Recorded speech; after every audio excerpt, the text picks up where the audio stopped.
Today I've got a quick installation guide for you guys. Today we are going to be replacing the third brake light here on my Camaro with a ZL1 1LE third brake light. So as you see, it's all black and clear. This is a part straight from GM that basically came off the ZL1 1LE. And as you'll tell, it will match my brake lights, which are already black and clear, which are also an aftermarket part for or from GM. So basically this little piece right here will kind of complete the whole black and clear look, and also this is like the last lighting mod that I want to do to this car, and then I'll be content. Now there's two different ways to take out the existing third brake light and replace it with this one. I'm going to show you the quicker method, but I will describe how to do both. Method number one is probably the safer method. It's a little bit more time consuming, but I'll go ahead and demonstrate how to do this. So open up the trunk and you will be greeted to this little cloth thing here. And basically you would go through and remove all of these, and then you would basically have access to that third brake light. Now instead of me doing that method, I am going to basically just take this out from right here. It's only held on by double-sided tape. So essentially you can get something and pry around the entire thing and it will come out that way. There's no screws, no, fancy connector things. As you can see here from the new third brake light, you have these little metal things that are basically just kind of to put pressure on there to make it not wiggle around. And then you have the blue is basically some tape backing that you'll peel off and then stick it on there with double-sided tape. But yeah, there you can go. There's kind of what they look like next to each other, sort of. But enough talking about it. Let's go ahead and dive right in on how to take this sucker out and pop the new one in using my quote-unquote risky method. So the first thing I elected to do was I grabbed one of these little cards you would use for like smoothing out vinyl and stuff. This is a pretty old one, it's pretty beat up, but it still has some smooth edges over here, which is what's the important thing is. And essentially what you could do is kind of stick this in, and once you get it in there, you can kind of break this seal that this existing double-sided tape had. So you would pretty much go all the way around and break that seal. And then once it starts to kind of peel up, I've already kind of gone over it a couple times, so it's already starting to peel up a little bit.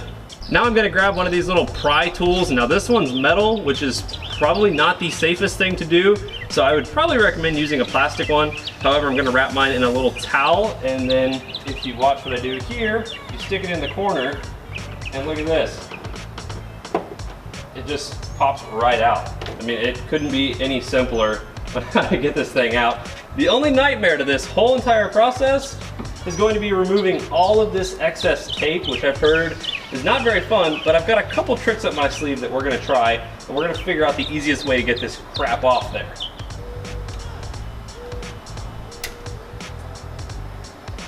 And the clip just kind of pulls out. I had to use some needle nose pliers to help me out a little bit, but there you go. Stock third brake light is now out.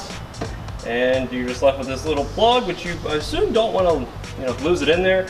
And now we're going to work on getting all this stuff, you can see it, all this stuff off of there.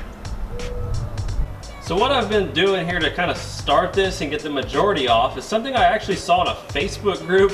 Somebody said they grabbed an eraser, just like a basic school eraser that you would use back in middle school, and pretty much just use this.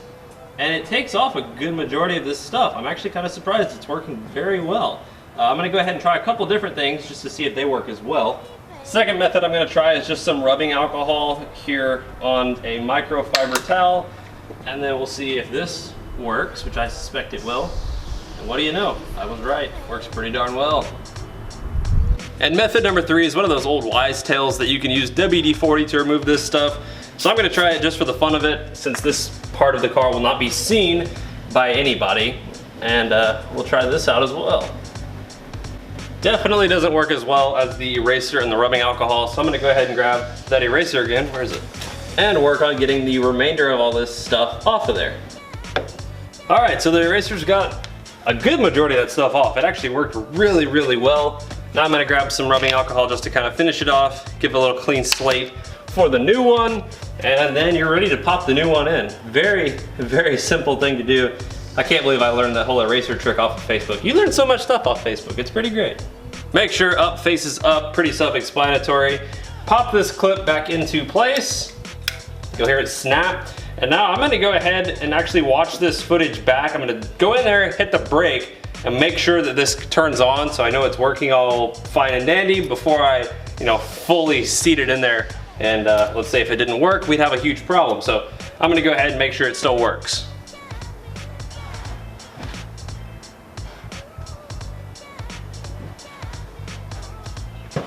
Hopefully it turned on. So from that video, you guys could tell, obviously, it did turn on, it worked. I'm gonna peel that off because I don't need it anymore. And now I'm going to peel off this blue stuff, which now is a time I wish I didn't plug it in because I gotta break this. All right, easy enough. Now pretty much go ahead, line it up, make sure it goes in all nice and dandy. And just like that, apply a bunch of pressure. And I'm gonna sit here for a little while, get a nice seal, because you don't want water getting in there. And after you apply quite a bit of pressure, just like that, your new ZL1 1LE third brake light is installed. Now clearly here in the daylight, you can't really tell that much aside from, oh look, it's just black and clear.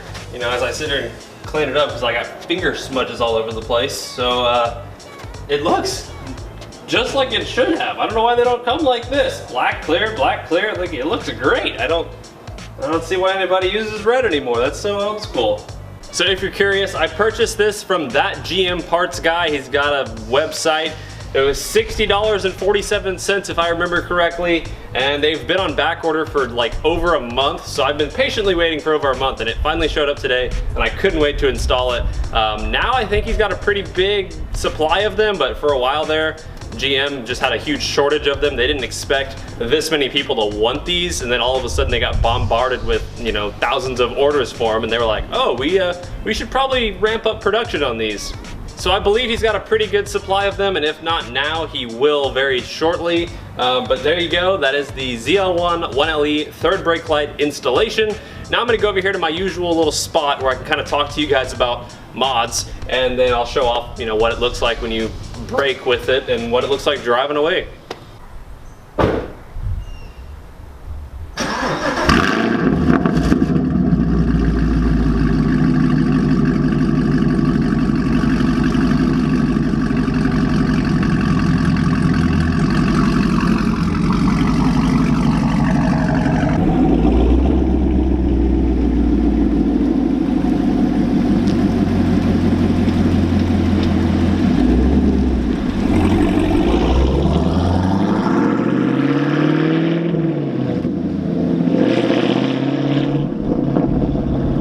Alright, so now that you guys have seen the third brake light and seen what it looks like, turned on and turned off, now I want to talk about what else do I need to do to this car. And what I mean by that is, what other appearance mods could I do to this car to improve its, aesthetics? If you're new to the channel, well, obviously everything's all blacked out. The 1LE package already comes with a bunch of, goodies. The wheels look good.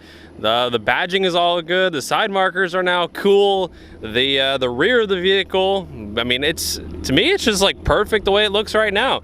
I've considered doing rear window louvers, but I'm not sure how I totally feel about those yet. I've also considered doing a wicker bill spoiler, but I feel like that's just kind of a fad, and I don't think that'll be around for much longer. So I really don't know what else to do to this car. I feel like I've done all the quote-unquote good mods you can to it. And then if you're wondering, well, why don't you do a supercharger or cams or blah blah blah? Well, this is a video for another time, but to sum it up right now, it's money. It's money that I really don't want to dump into this car if I'm not going to be having it for super long term. So it's one of those things where what kind of mods can I do to the car that'll make it look better, that don't cost an arm and a leg to do? And quite honestly, I feel like I've nailed almost all of them. So the way she sits right now, I am super content with. I think this car looks absolutely gorgeous. Just look at that. That's awesome. So you guys let me know down below in the comments section, what other things should I do to this car to make it look better? Or do you think that it just looks perfect the way it is? And Riley, quit messing with it, leave it alone, damn it, and sell it already. I mean, I don't know. I read all kinds of comments every day that have very drastically different opinions. So you guys let me know what y'all think. I will read them, and I will see you guys in the next video. Thanks for watching, guys. Take it easy.